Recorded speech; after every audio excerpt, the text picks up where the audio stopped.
Imagine an empire so powerful it literally powered the world, only to just evaporate overnight into thin air. $74 billion. That's the exact amount of shareholder wealth that was just wiped from existence. I mean, the people inside called it the smartest company in America. The feds, they called it the largest corporate fraud in history. But to understand how it actually happened, we've got to look at the men who built the mirage. Chapter 1, the ultimate corporate illusion. The men behind it were Kenneth Lay and Jeffrey Skilling.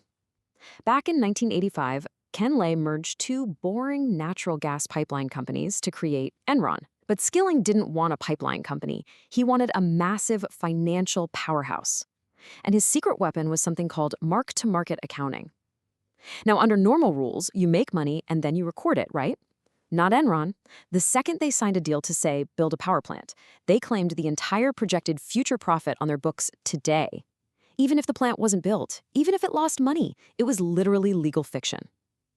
But as these fake profits rolled in, so did the very real, very toxic debt, and they desperately needed a way to bury it.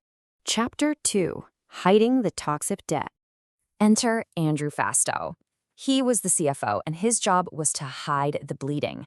Fastow created this massive shadow network of off-the-books shell companies. They called them special purpose vehicles, or SPVs, with these sci-fi names like Radar, Chuko, and Raptor. The loop works kind of like this. First, Enron transferred its own rapidly rising stock to the SPV. Then the SPV used that stock to hedge Enron's toxic assets. Finally, Enron guaranteed the SPV's value. Think about that for a second. It was Enron backing up Enron with Enron stock, a financial snake just eating its own tail. Now, to keep these debts off Enron's balance sheet, accounting rules required at least a 3% independent interest. But here's the dark truth. They weren't independent at all. Fastow secretly controlled them. He was funneling kickbacks from these deals, disguised as $10,000 gifts, straight to his own family members, just to dodge IRS rules. He was making millions. But you're probably wondering, surely someone was watching the books, right? Chapter 3, The Auditors Look Away. The prestigious Big Five accounting firm Arthur Andersen was supposed to be the watchdog. But instead, they became the ultimate enablers. As a global titan with 85,000 employees, they were collecting massive, massive fees from Enron for both consulting and auditing. The engagement partners saw the blazing red flags. They saw the related party transactions and the impossible risks. But they signed off on it anyway, slapping a golden stamp of approval on a ticking time bomb. As U.S. Senator Byron Dorgan later put it with just venomous accuracy, in the Titanic, the captain went down with the ship. And Enron looks to me like the captain first gave himself and his friends a bonus, then lowered himself into the lifeboat and said, by the way, everything is going to be just fine. And sure enough, in the summer of 2001, the illusion finally cracked. Chapter 4, The House of Cards.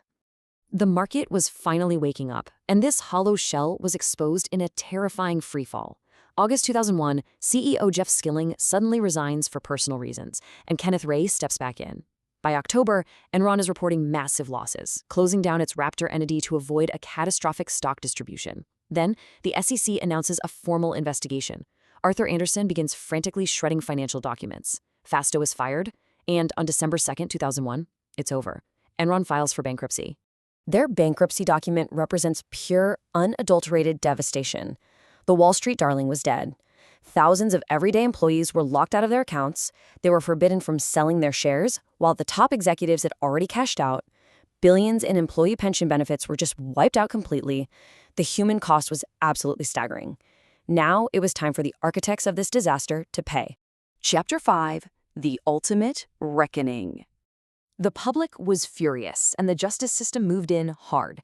Kenneth Lay was convicted on multiple counts of fraud, though he died of a heart attack in Colorado before his sentencing. Jeff Skilling was sentenced to 24 years in federal prison. Andrew Fastow, he flipped, cooperated with the feds, and served over 5 years. And Arthur Andersen, they were found guilty of obstruction of justice. Even though that ruling was later overturned, the damage was done. The 85,000 employee titan surrendered its CPA licenses and was completely annihilated.